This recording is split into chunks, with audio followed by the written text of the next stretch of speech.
Hello, everybody. Welcome to a new episode of the Dissenter. I'm your host, as always, Ricardo Lopes, and today I'm joined by Dr. Peter Ditto. He is professor of psychological science at UC Irvine School of Social Ecology. He is interested in hot cognition, the interface between passion and reason. He examines the role of motivation, emotion, and intuition in social, political, moral, medical, and legal judgment. He studies things like motivated reasoning, which we're going to talk about today. And another key focus of his current research is partisan political bias. So, Dr. Dito, welcome to the show. It's a pleasure to have you on. Thanks for having me. So, let's start with motivated reasoning. First of all, what is it? Yeah, my research group at UC Irvine, like you said, is called the Hot Cognition Lab. And so all of our research is guided by that sort of notion that people think emotionally.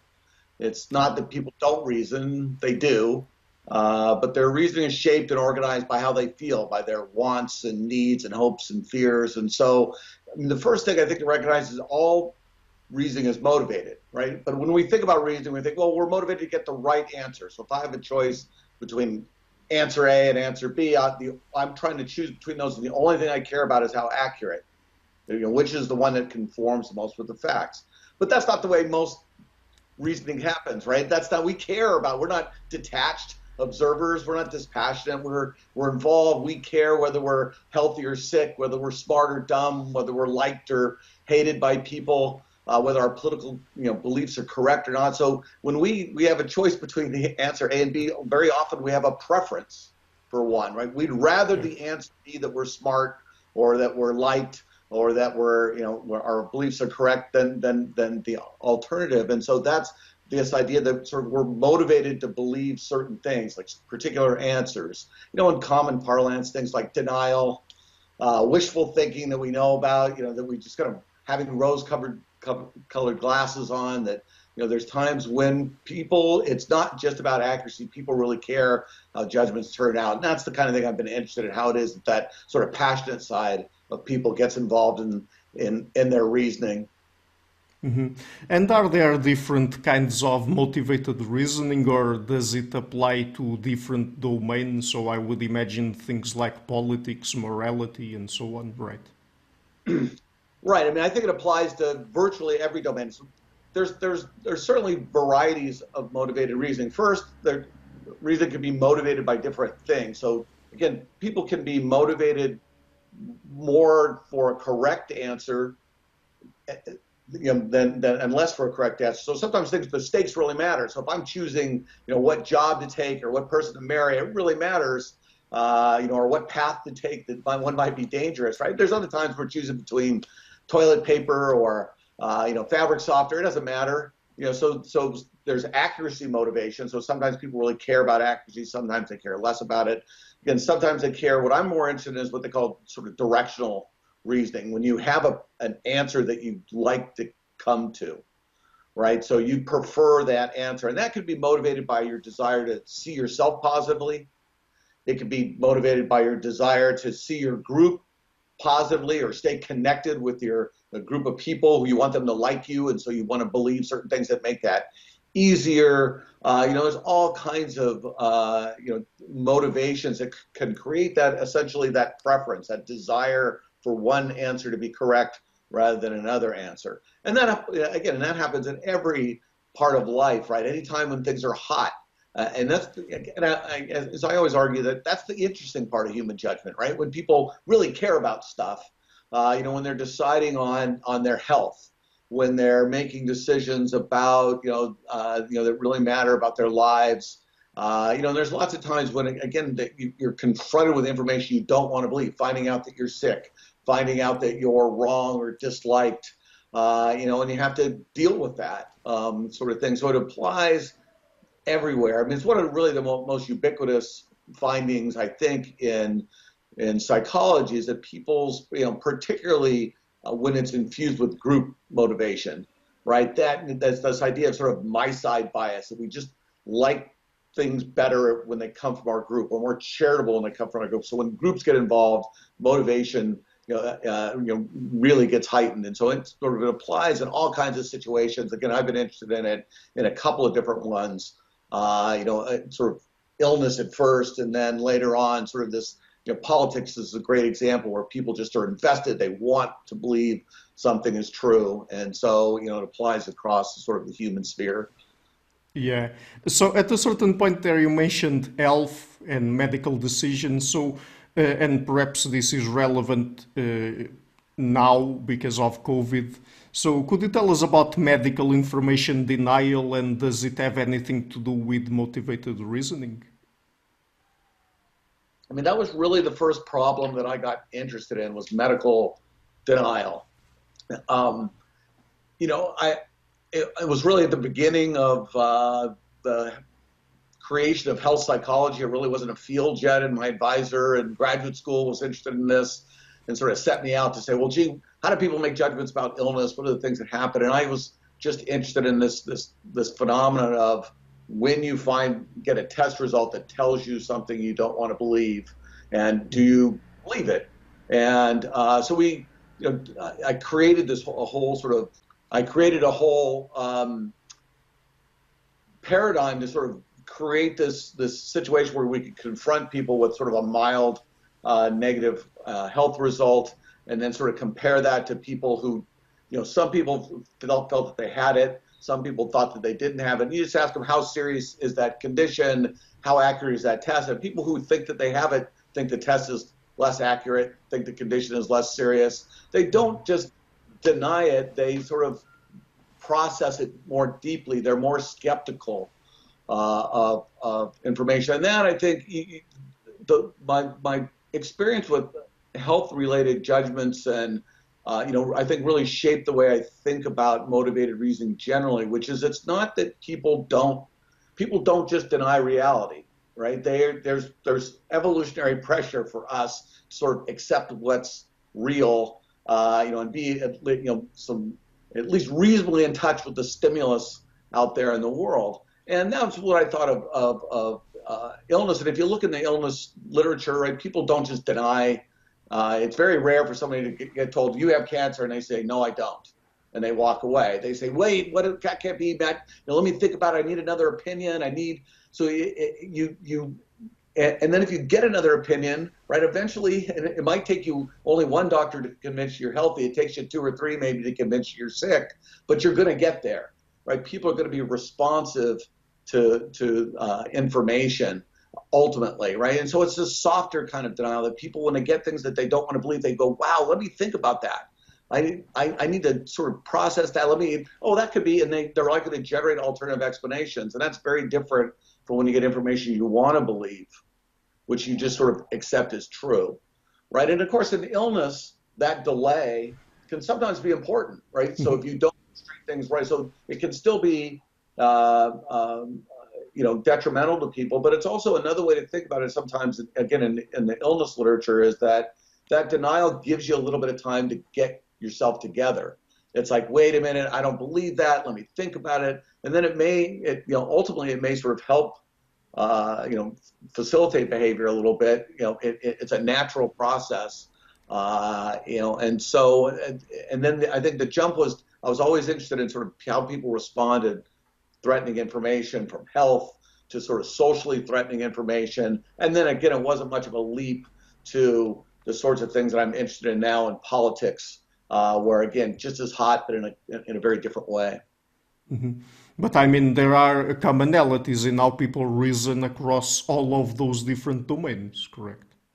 Yes, and I think that the phenomena that I've been interested in, and I sort of named in the 90s, is this idea of motivated skepticism. It seems to capture almost all of these things. So this is this idea that skepticism is a good thing, right? We want to be skeptical of information. The problem is we deploy it selectively, right? So we tend to be more skeptical of things we don't want to believe than of things that we do want to believe.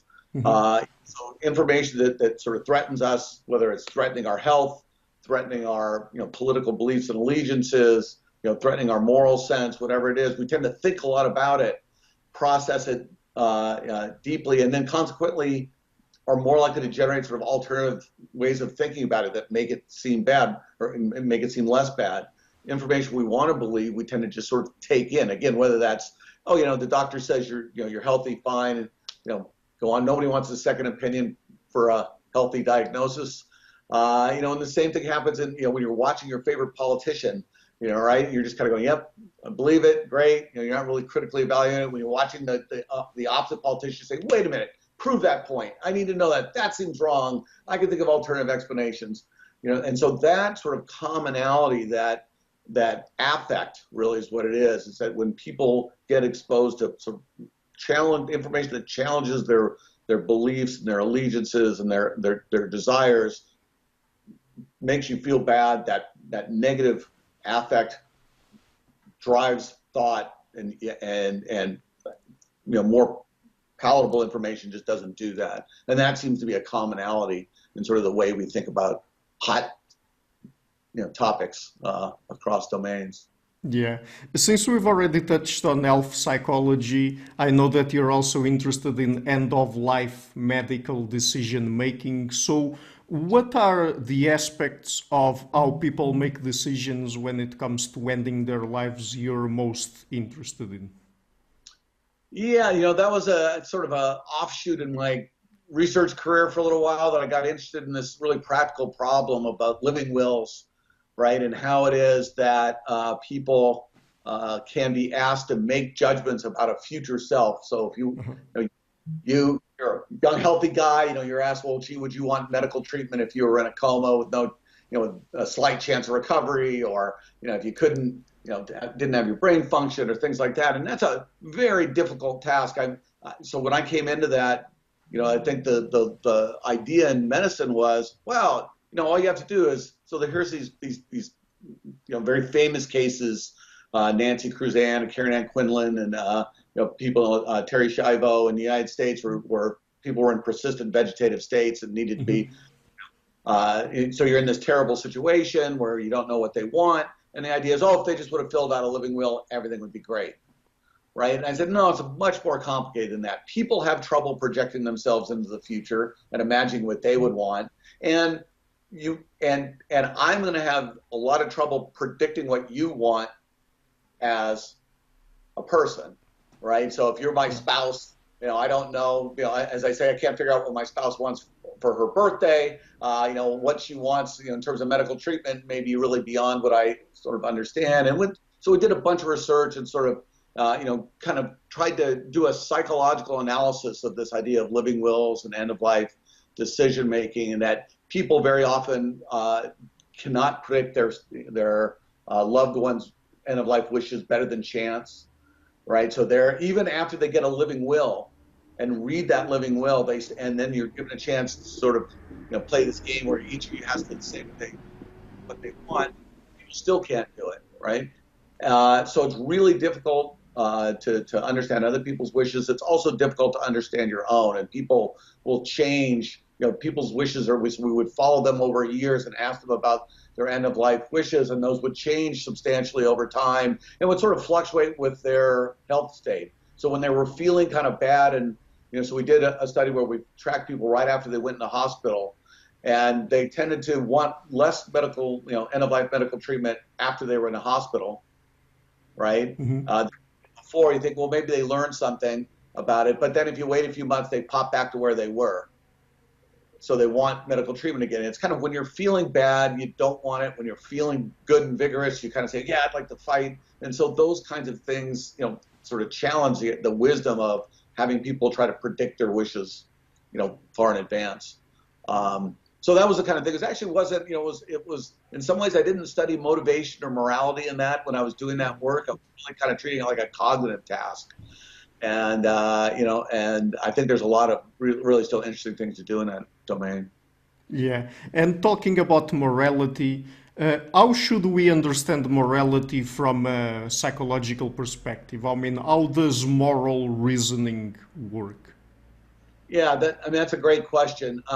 And again, I think everything sort of changed in around 2000, 2001, and the way psychologists really think about this. right? So before that, the sort of dominant figure in moral reasoning was Lawrence Kohlberg, who kind of viewed, again, moral reasoning as a cognitive task. It was like a series of building more and more sophisticated principles. He was very influenced by Jean Piaget and that kind of saw the conceptual development. And so he saw babies as like little moral philosophers who were trying to get a more and more sophisticated idea about morality. And when you made a moral judgment, you sort of compared it to your principles, and it was a very cognitive task. And again, that was very consistent with the way psychology sort of thought about things in the late 20th century. But in the sort of around the sort of turn of the century, right, there was this sort of affective revolution that people like me were interested in things like motivated reasoning. Now, reasoning doesn't even work like that, right? It's driven by how you feel things. And then the really central, I think, change was John Haidt's wrote this very influential paper and laid out this theory of morality being about intuition, that it's not that we think our way to morality, we feel our way there, it's something we feel. When you see somebody do something that you find morally offensive, you just kind of go, ah. Or if they ask you a question, is that morally right? You go, ugh, no, it's not. Or, wow, yeah, that really, you feel that glow. And then people that, again, morality is a set of intuitions that people have. And then the thinking kind of comes afterwards. So you sort of have this feeling that some behavior, like, I don't know, the death penalty is morally wrong, but you don't really think out why until somebody challenges you and says, no, I think it's right. Or,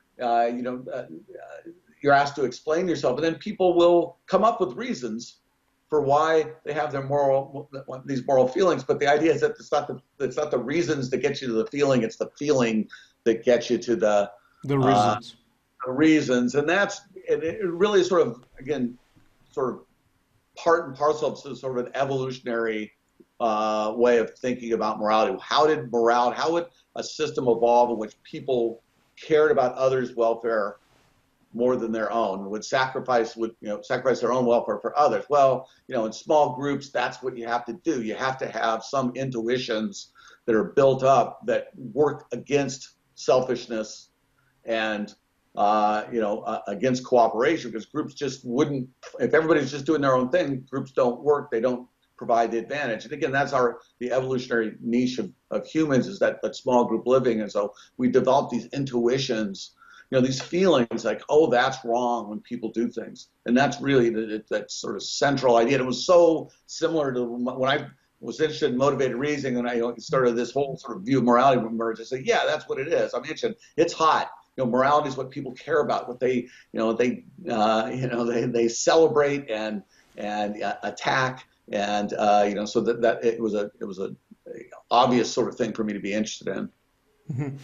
So could we say that then people start from their moral intuitions and then selectively seek out information and perhaps come up with arguments, for example, in moral philosophy or ethics, to support those same intuitions? That's right. I mean, so that's exactly the sort of story, right? It's kind of reverse engineering beliefs, or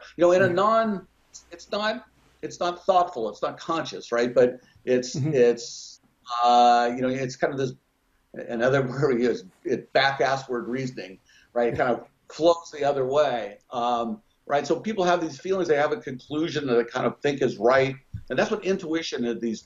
These sort of, it's when an answer just sort of appears to you and seems, oh, that's clear that was a bad thing to do. Right? And then people have those, and then the reasoning sort of works backward, not even so much to justify it as to explain it to yourself. You're trying your best to kind of come up, why do I feel this way? But I feel this way, right? And it's the feeling that's so powerful. And another term I use when I talk about motivated reasoning is that affect and intuition organize cognition, right? And that it's that you have these feelings, and it's not that they carry the day, but they organize the way you think. And so you're more likely to, they tip the scale toward the thing that you sort of feel, either intuitively being right or that you want to believe.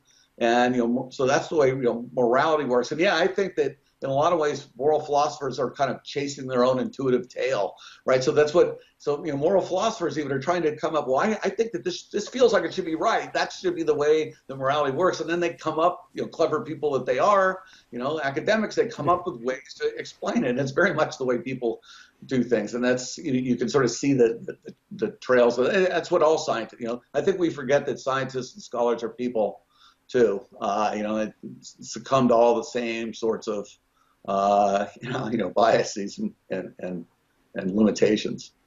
Yeah, I mean, I asked you that because I was just thinking that moral philosophers have this sort of idealized vision of how people think about moral questions and ethics. And I mean, in their idea, people really need to learn their philosophy to be able to, I don't know, behave better or behave properly or something like that.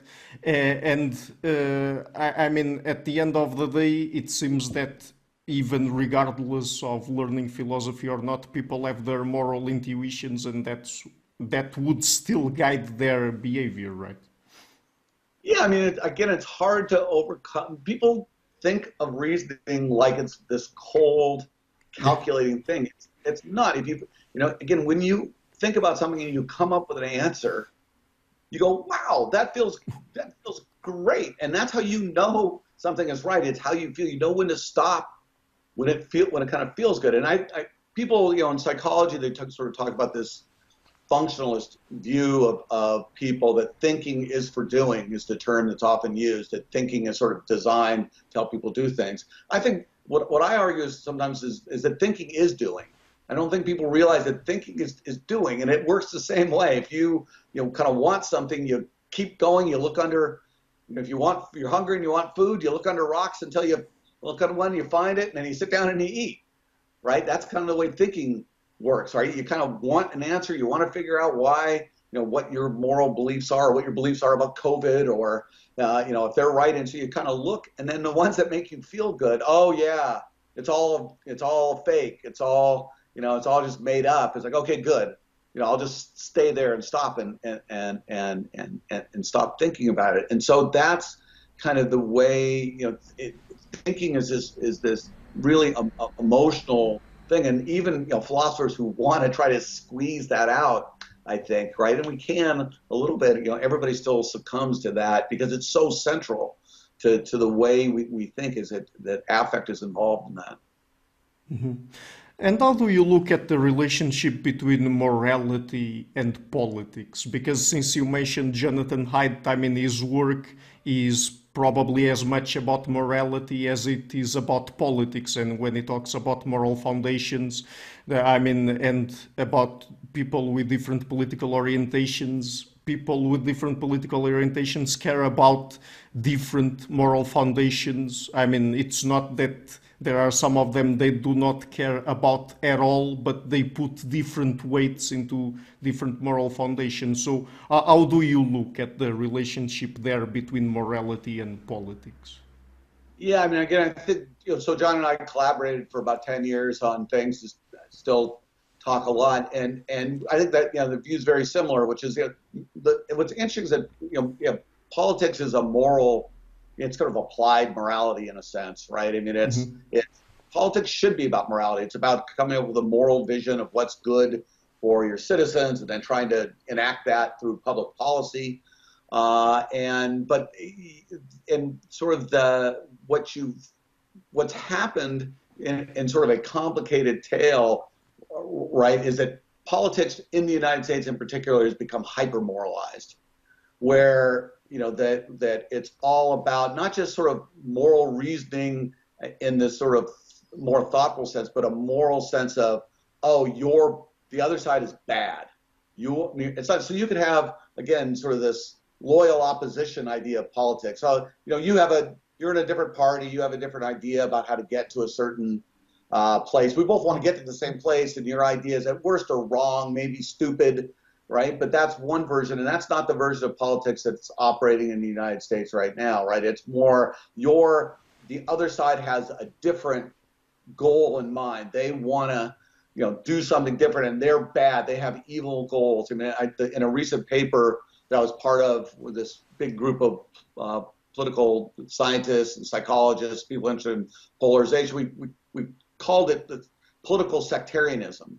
Sort of there's sort of a pseudo-religious quality which captures that moral part, right? It's that it's like in the United States, Democrats and Republicans are more like Sunnis and Shias than they are political parties, right? I mean, they each think that they have this moral vision for the world, right? And that they are in touch with what those founders really wanted, and the other side are a bunch of heretics. And so you get this hyper-moralized environment, and so that's all happening, right? But underlying that, I think, to kind of get back to your question, is the two sides, and I think this was John's great insight, right? It was that the two sides are just have different moral sensibilities, right? So he was kind of speaking originally to liberals to say, the liberals have this sense that they're the moral ones and the other side is just amoral. They're just operating. It's like, no, they just have a different, conservatives and liberals have different moral sensibilities. And if you learn that, you'd be a better communicator when you stop, that liberals would act in ways that were seen as sort of sacrilegious to conservatives. And very often the other way around, there's no question, right? So it's this idea that and that's what moral foundations theory was. It was originally a very general theory. I mean, it is a general theory about what are those intuitions that underlie morality. So we say morality is based on intuition. Well, what are they? What are and can you see commonalities across social groups? And then again, in the original formulation, they came up with 5. John and Craig Josephs and his graduate student Jesse Graham sort of identified these 5 moral foundations, moral intuitions that underlie all cultures. And again, we can talk about those in a minute, but the key idea is that culture and individual differences and everything, everybody has all 5, but they get dialed up and dialed down in different groups and different cultures, right? So that different people end up with kind of emphasizing different moralities, and that's where you are with kind of the liberals and conservatives. Have you also studied non-political ideologies and how they might affect reasoning? Because we've been focusing here on politics, but I mean, there are also non-political ideologies like, I don't know, religious ideologies. Have you also focused on those or not? I don't study it's partly because ideology is a word that, particularly in politics, that I'm just not sure, how to think about anymore, right? I mean, an ideology is sort of a coherent set of first principles that you operate from. And again, the whole idea of motivated reasoning is that you just don't really have first principles, those, you construct those after the fact. You have first feelings, maybe, but again, there's a, really interesting. So we sort of treat morality as, first of all, very descriptively, right? So it's not about what, moral philosophers want to know what, normatively, what's the right morality. We don't study how people make moral judgments and try to describe those. And, so religious people can be broken down the same way. And there's obviously a big overlap between sort of religion and politics, again, particularly in the United States, where the conservative, party, the Republicans are really, much more overlap with religion than the others.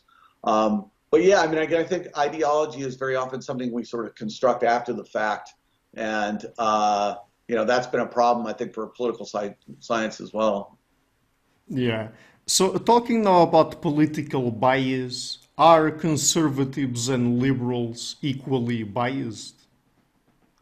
So that's again, I have to start that question the same way I started the last one, right? So I think, first of all, people have sort of over-reified what a liberal and a conservative is. So it's not like if you have somebody who's a conservative that their beliefs are going to conform to what a textbook would tell you is what a conservative ideology is. Conservative and liberal are just, and same thing with liberals, right? Conservative and liberals, they're labels that people claim, right? So they change over time. People will change. Who says they're a Republican, who says they're a conservative, changes over time. So it's not like there's not that much there, right? Or less than, I think people want to treat liberals and conservatives like extroverts and introverts, but they aren't quite the same thing. Everything changes. That having been said, I think there's good evidence that both sides are sort of equally prone to bias at a psychological level. So I did a big study a few years ago, a meta-analysis, which I don't know if your viewers know. A meta-analysis is just an empirical, right, combination of studies where you take lots of studies that have been done and you combine the results empirically to kind of generate an empirical answer rather than a sort of systematic review where you just look at it and say, I think there's more of this than this. Mm-hmm. And we tried to take every study in which that studied partisan bias, whether liberals or conservatives were more biased. And we sort of defined that as being more positive or charitable toward your own group than the other group, right? And that's this ubiquitous bias, this my side bias, that everybody seems to be sort of nicer. Things are different when behaviors enacted by your group than another group. And so what we did is we took every study we could find that was that showed people essentially identical information, and then changed whether it had a liberal or a conservative slant to it. So you take exactly the same scientific study, mm-hmm. right? That, like, the famous one is one on the death penalty and whether that deters future crime, right? And then you take exactly the same methodology and you change the results. Some people see the results saying, oh yeah, the death penalty really does deter crime. Other people say, oh yeah, the death penalty doesn't deter crime. And then you have people who have different attitudes going in about the death penalty, and then you can see, okay, how good a study is that? And what you find in those studies is that people think that the study is a good study if it supports their results, if it supports their prior beliefs, and it's a bad study if it doesn't, right? And again, the point is it's the same study. It's exactly the same study with the same methodology, but it's a good study if it supports you. It's a bad study if it doesn't. Same thing, you could have people watch a videotape, of a silent videotape of a protest. And some people are told it's a conservative protest. Some people are told it's a liberal protest. How violent are the people? People see the people as more violent when they're on the other side. So you take every study like that you can find, right? We did, and we could find, and then we compared the results to see how different people treated it, depending on whether that was involved, they were an in-party person or out-of-party person, or supported their political beliefs or didn't. And what we found is that everybody was biased. Everybody showed this really robust bias across all these studies, that people always were sort of more charitable toward their own side. They're more likely to see information that supports their beliefs as more accurate than information that challenges their belief. And both sides did it to virtually the identical degree, right? So everybody showed that bias. And I think that there's a couple of things to point out about that, right? Is that first, these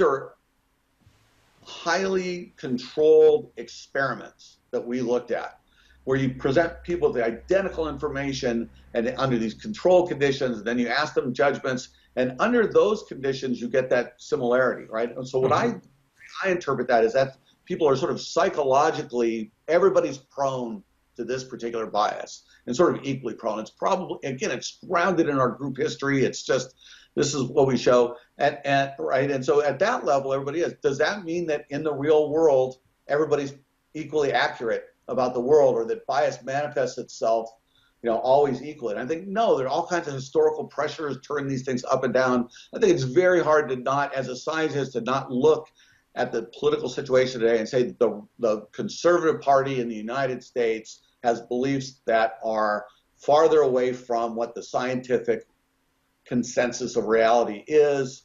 They seem to be more worked up, seem less responsive to reality, not taking vaccines, not believing, the information about how serious the pandemic is. But that could be a historical trend, right? So right now, I think, it looks like conservatives are sort of all the group pressures, and there's all kinds of explanations you can come up with that. But I think psychologically we're equally prone to these biases, and if people don't think that on the left we could fall prey to somebody who had some of these same tendencies, right, to kind of tell us everything we want to believe is true, And that's really, I think, the way to understand, former President Trump is he sort of weaponized motivated reasoning.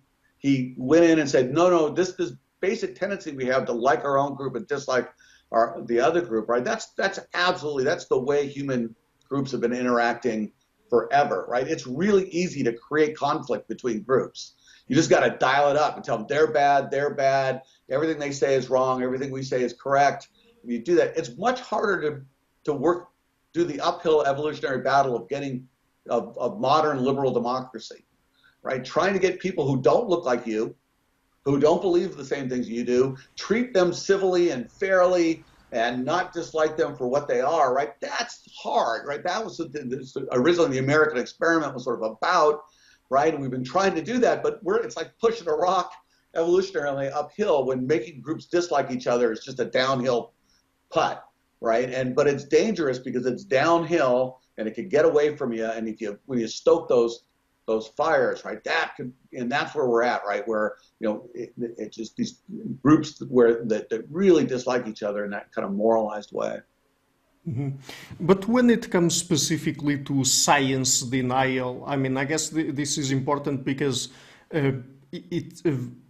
liberals and leftists in general very easily associate themselves with the side of science and say that all science denial comes from the right or from conservatives. I mean, we've had things like climate change and creationism and stuff like that, but more recently on the left, I mean, we have science denial when it comes to sex differences, IQ differences and stuff like that. So, I mean, can we really say or accept things just straightforward when leftists or liberals say that they are on the side of science and all science denial comes from the right?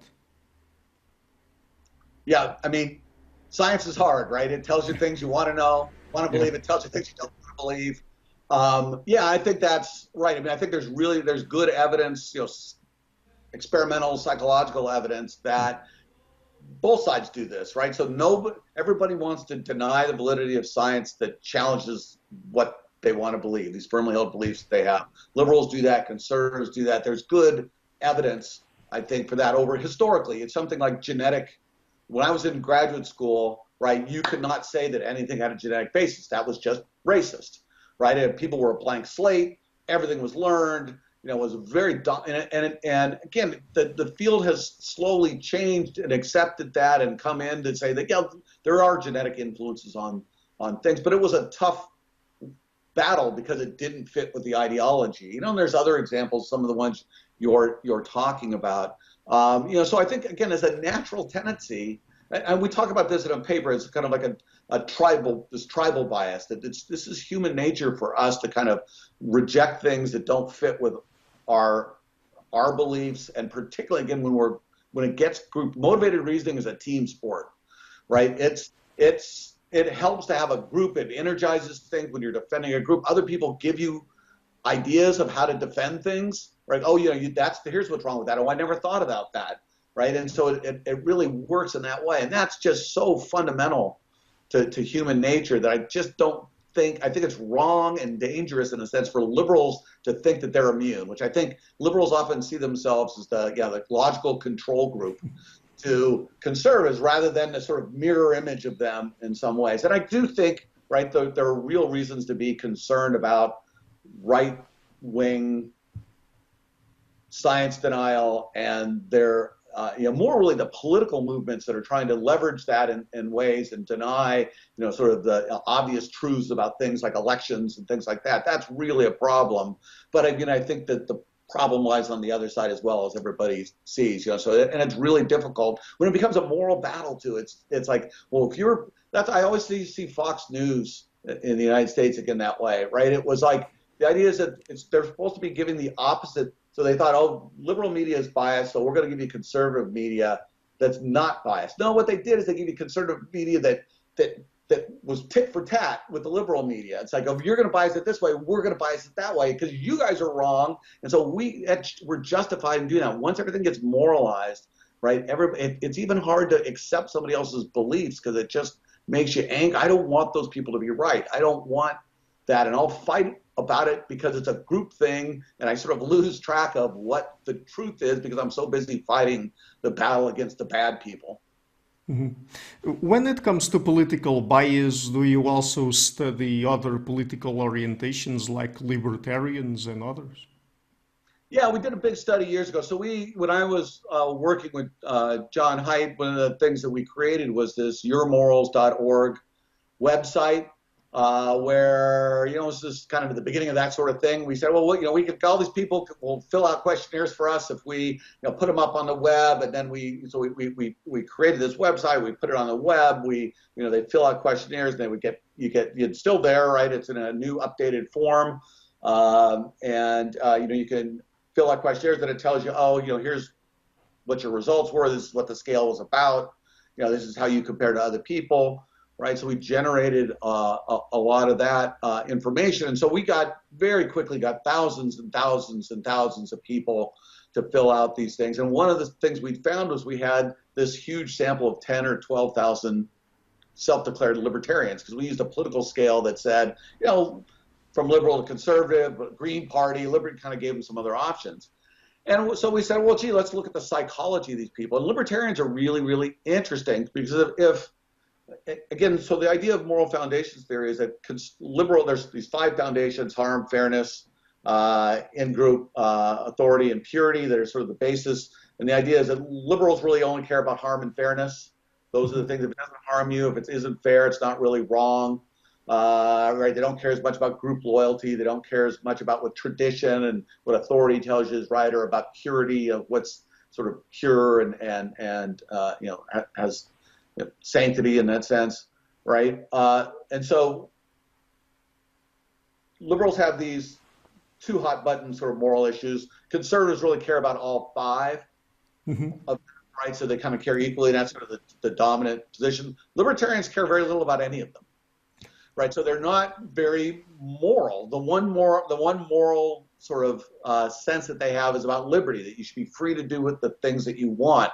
And you would find that. So on harm and fairness, liberals look more like conservatives than liberals. On the more conservative foundations, they look more like they look more like conservatives on the first one, more like liberals on the second. They're kind of down the middle. They're also care less about social sorts of considerations, and they tend to be utilitarian. Like, okay, if this works, then it's good, and it's that sort of detached. We in a nice way, we sort of just talked to them about kind of being autistic or on the spectrum in a sense, right? So they can systematize. Their emotions aren't tied up in these moral things, and they try to just be dispassionate. And that's why they could look at the market, right, and say, oh yeah, we'll let the market decide the answers to things. There's going to be winners and losers. Well, it's a lot easier to let the market pick life's winners,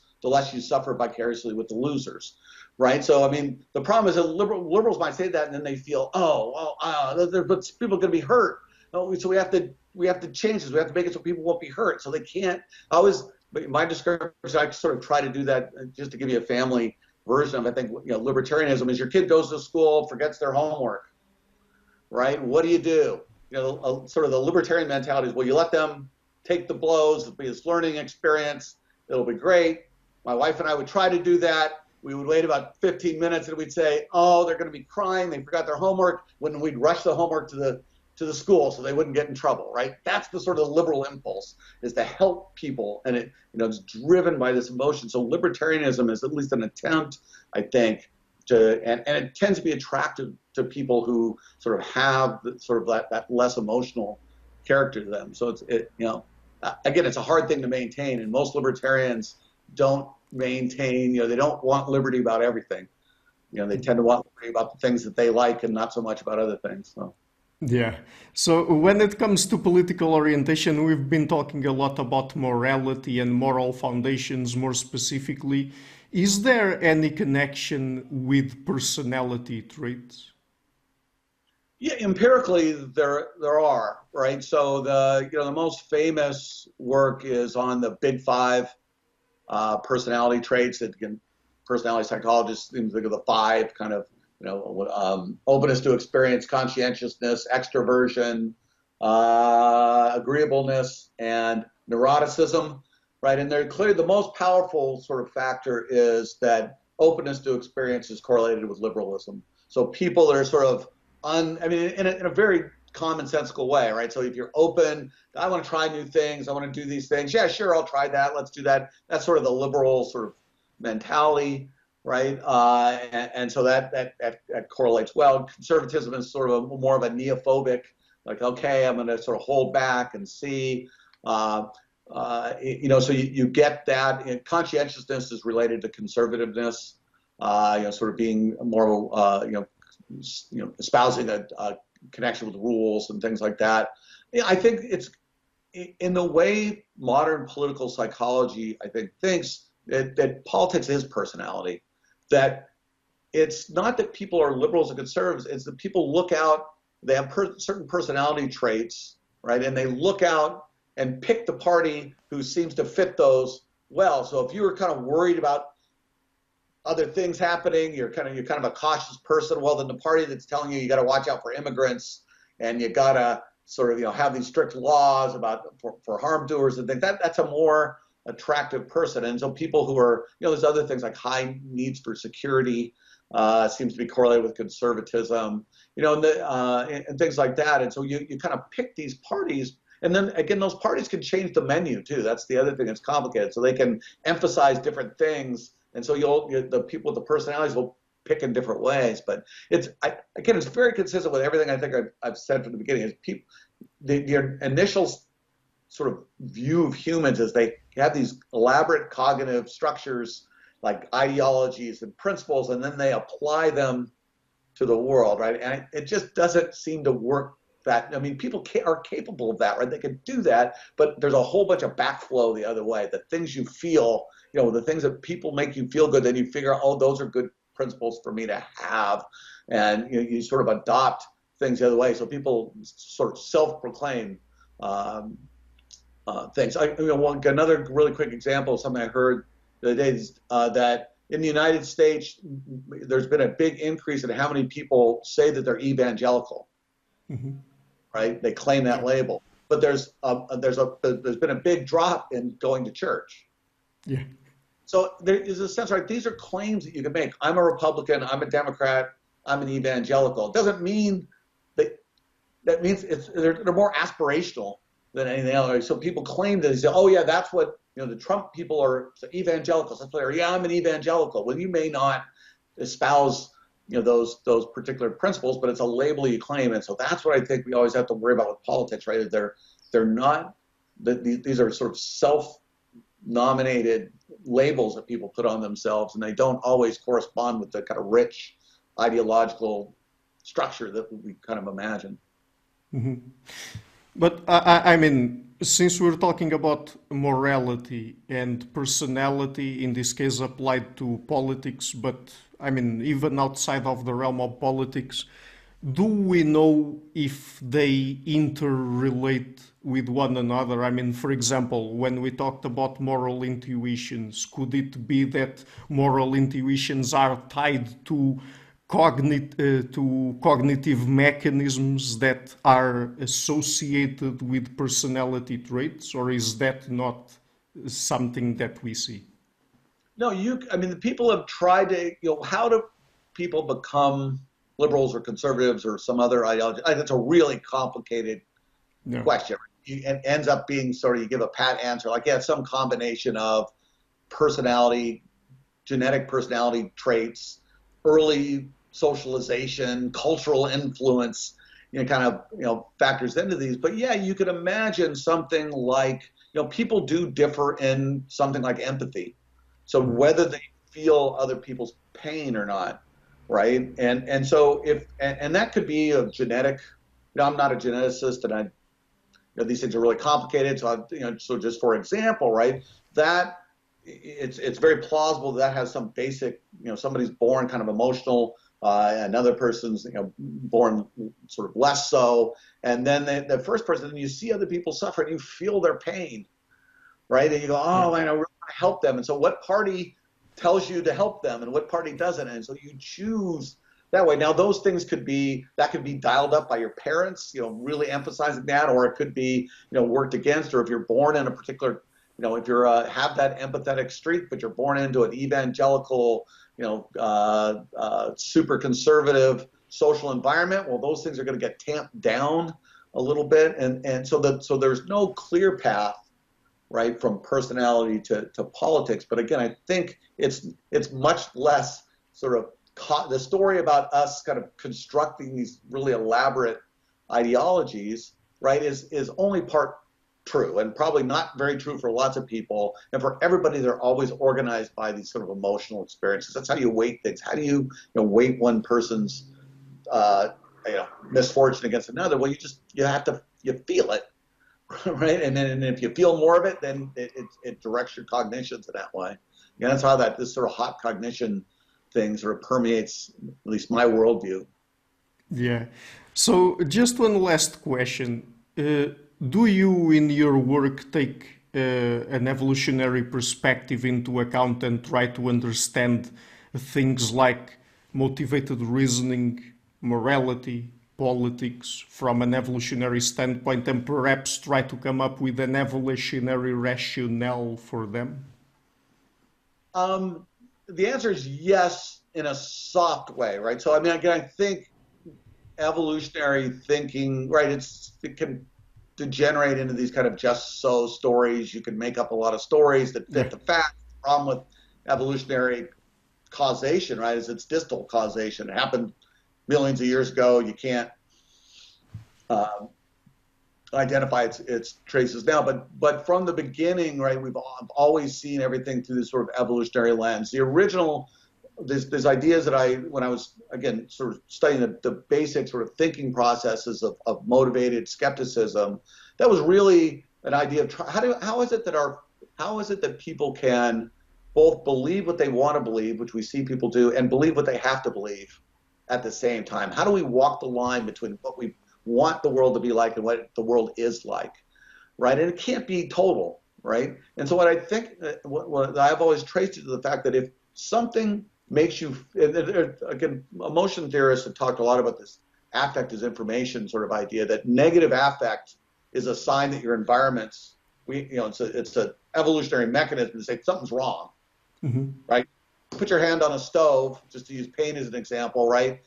And it's hot, you pull it away real fast. That's much better than sort of, gee, something's burning. I wonder what's going on. Let me think about this. Well, my hand's on a hot, oh yeah, So thinking about it, so emotion's a quick system, right? When things are bad, it makes us feel bad, and that's a sign for us to think, what do I do? What do I do? So you think real hard about things so negative affect makes you think hard about things. Positive affect is a sign that everything's fine.